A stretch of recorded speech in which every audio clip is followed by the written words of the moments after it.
हमारे देश में अबॉर्शन का नया कानून बन गया है, पर क्या हम और आप इसके बारे में जानते हैं? प्रिया जानती थी। पहले प्रिया से मिलिए। 22 साल की लड़की, उसने पार्टनर के साथ सेक्स किया, सेफ सेक्स, लेकिन कॉन्ट्रासेप्शन के तरीके जैसे कॉन्डम या पिल यूज करने के बाद वो प्रेग्नेंट हो गई। तो वो पहुंची अस्पताल अबॉर्शन के लिए।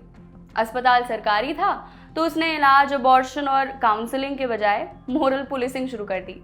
डॉक्टरों ने कहा, तुम बेशरम हो, तुम्हारा वीडियो बनाकर फैमिली को भेज देंगे, तुम्हें थाने ले जाएंगे। मगर प्रिया कानून जानती थी, इसलिए डटी रही। फिर वो बोले, अपने पार्टनर या पति को लाओ। प्रिया ने कहा, कानूनन ऐसा करना ज़रूरी नहीं है। फाइनली डॉक्टर्स ने उसका अबॉर्शन किया। मगर सब प्रिया की तरह नहीं है। कई लड़कियां बहुत बार झोला छाप डॉक्टर्स के पास चली जाती हैं, गलत दवा ले लेती हैं, तो कभी कभी गलत रास्ता उठाती हैं। इसकी एक वजह है, उन्हें कानून नहीं पता। आदाब, मैं हूं कनु प्रिया और आप देख रहे हैं कानून प्रिया और नारी का वो व्लॉग जहां हम महिलाओं से जुड़े कानूनी मुद्दों पर बात करते हैं। आज हम भारत में अबॉर्शन से जुड़े लॉ की बात करेंगे। अबॉर्शन यानी गर्भपात है क्या?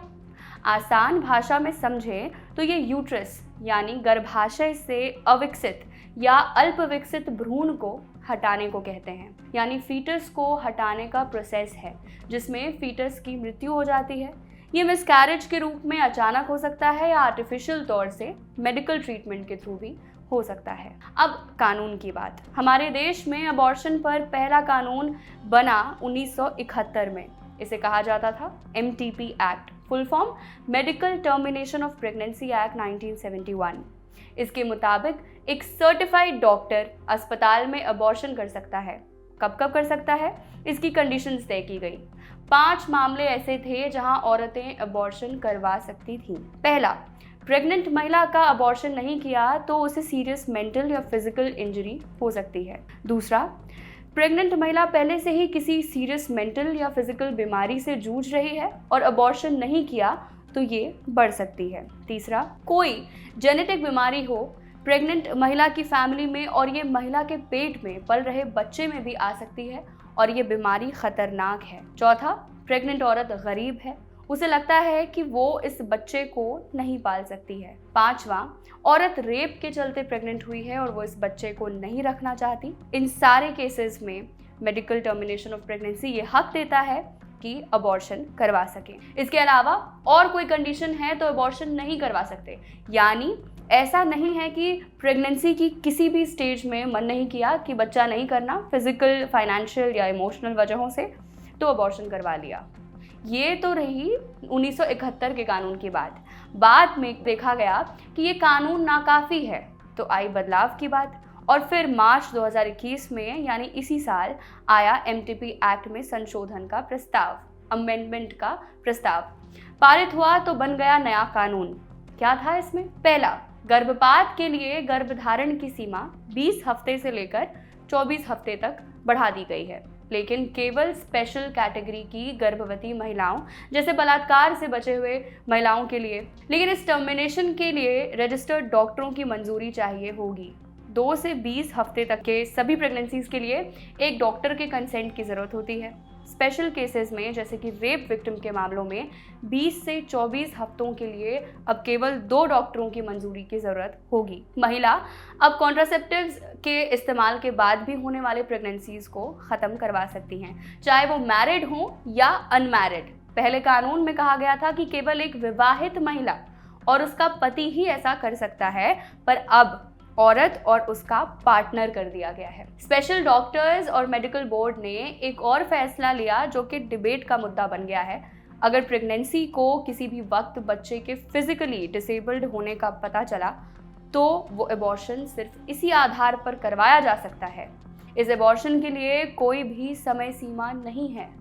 ये कानून स्टेट गवर्नमेंट्स अपने हिसाब से स्टेट्स में लागू करवाएंगे। आखिरी अमेंडमेंट वाले एक्ट, जो कि नया एक्ट है, अबॉर्शन की फैसिलिटी लेने वाली महिलाओं की प्राइवेसी बरकरार रखने में सफल होगा, क्योंकि एक्ट किसी भी महिला का जिसने अबॉर्शन करवाया है उसका नाम किसी से भी जाहिर करने पर डॉक्टर्स और स्टाफ को दंडित करता है। लेकिन एक बात जो एक्टिविस्ट्स बार बार कह रहे हैं वो ये कि ये पूरा का पूरा एमटीपी एक्ट ना सुप्रीम कोर्ट द्वारा राइट टू प्राइवेसी को, जो कि एक फंडामेंटल राइट है, इसके अगेंस्ट में है। ये एक्ट राइट टू प्राइवेसी को कॉन्ट्राडिक्ट करता है, उसका उल्लंघन करता है। भारत में अबॉर्शन को सबसे बड़ा टैबू माना जाता है।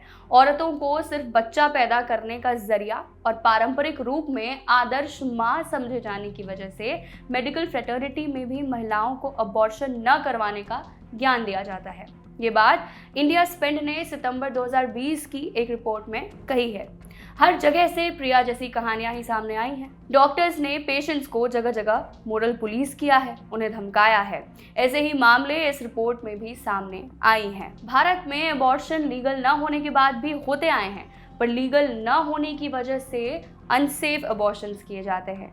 भारत में आधे या 56% से अधिक अबॉर्शंस अनसेफ हैं और अनसेफ अबॉर्शंस के कारण हर रोज 10 भारतीय महिलाओं की मौत हो जाती है। ये data health and family welfare की 2015 की एक रिपोर्ट के अनुसार ही है। यूनाइटेड नेशंस के अनुसार वैश्विक स्तर पर, वर्ल्ड लेवल पर अनसेफ अबॉर्शन के कारण हर साल लगभग 47,000 महिलाओं की मृत्यु हो जाती है। और यूएन के 2019 में निकाले गए डेटा के अनुसार जिन देशों में महिलाओं के रिक्वेस्ट पर बच्चा अबॉर्ट करवा पाने का हक है, वहाँ मटर्नल मोर्टालिटी रेट्स ना के बराबर हैं।